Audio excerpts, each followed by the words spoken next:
Ik ben Andy van der Meijden. Dat is zeg maar de eerste single. Ja, wat is het vervolg? Gaan we de feestkant op of gaan we wat serieuzer worden?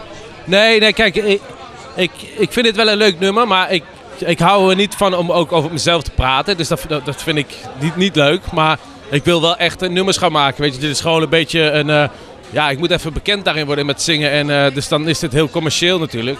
Maar in het vervolg wil ik wel gewoon echt mooie nummers gaan maken. En niet alleen maar over mezelf hebben, nee. Ik draai altijd Julio Iglesias, dat vind ik geweldig. Dat is echt, daar ben ik mee opgegroeid. En ik ken heel veel nummers van hem, maar zo'n goede stem heb ik nog niet. Dus daar moet ik lang oefenen. Maar hij inspireert me wel en dat vind ik gewoon geweldig. Hij is ook voetballer geweest, hè? Bij Real Madrid. Is er nu al jaren zanger, maar hij is wel als voetballer begonnen.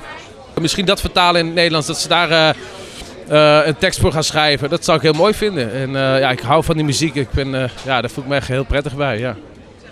Ik heb over 2 weken mijn eerste optreden voor een half uur. Dus ik ga vanaf morgen ga ik met Edwin Hoevelaak weer de studio in.